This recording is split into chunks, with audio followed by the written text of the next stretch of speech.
இன்றைக்கி நம்ம வேர்க்கடலையில் எலுமிச்சை சாதம் பண்ண போகிறோங்க. அதுக்கு ஒரு பேனை ஹீட் பண்ணி கொஞ்சமாக ஆயில் ஆட் பண்ணிக்கலாங்க. ஆயில் ஹீட் ஆனோடனே கொஞ்சமாக நான் கடுகு ஆட் பண்ணிக்கிறேனுங்க. கடுகு நல்லா பொரியணும். இப்போ கடுகு நல்லா பொரிஞ்சிருச்சுங்க. 4 சின்ன வெங்காயம், ஒரு வரமிளகாய், கொஞ்சம் கருவேப்பில் இது எல்லாத்தையும் சேர்த்து நல்லா ஒரு வணக்கிக்கலாங்க. வெங்காயம் வணங்கினோடனே நான் 4 முந்திரி பருப்பு ஆட் பண்ணிக்கிறேனுங்க. முந்திரி பருப்பு கொஞ்சம் கலர் மாறுற அளவுக்கு நம்ம ஒரு வணக்கிக்கலாங்க.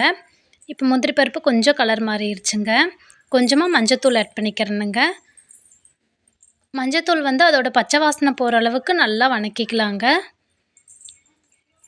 ஒரு 2 நிமிஷத்துக்கு பக்கம் ஒரு ஓட்டிக்குங்க, மீடியம் ஃப்ளேம்லேயே வச்சுட்டு. இப்போ மஞ்சத்தூளோட பச்சை வாசனை போயிடுச்சுங்க. கொஞ்சமாக நான் பெப்பர் ஆட் பண்ணிக்கிறேனுங்க. பெப்பர் ஆப்ஷனல் தாங்க. உங்கள் குழந்தைங்க சாப்பிட மாட்டாங்க அப்படின்னா நீங்கள் இதையே ஸ்கிப் பண்ணிவிட்டு அதுக்கு பதிலாக ஒரு வரமிளகாய் கூட ஆட் பண்ணிக்கலாம். இப்போ பெப்பரோட பச்சை வாசனை போகிற அளவுக்கு வணங்கிருச்சுங்க. இது கூட நான் லெமன் ஜூஸ் ஆட் பண்ணிக்கிறேனுங்க. ஒரு 1/2 லெமன் ஜூஸ் ஆட் பண்ணி நான் அடுப்பை ஆஃப் பண்ணிடுறேனுங்க. இது ஆறணுங்க. ஆறினோடனே நம்ம ஒயிட் ரைஸை போட்டு கலக்கி எடுத்துக்கலாம், கொஞ்சமாக சால்ட் ஆட் பண்ணி. இப்போ ஒயிட் ரைஸ் போட்டு கலக்கி எடுத்தாச்சுங்க. இது கூடயே நான் கொஞ்சமாக அரைச்சி வச்சுருக்கிற வேர்க்கடலையே ஆட் பண்ணிக்கலாங்க. நான் கொஞ்சம் பொரன்னு அரைச்சி வச்சுருக்கிறேனுங்க, அதை ஆட் பண்ணிக்கலாம்.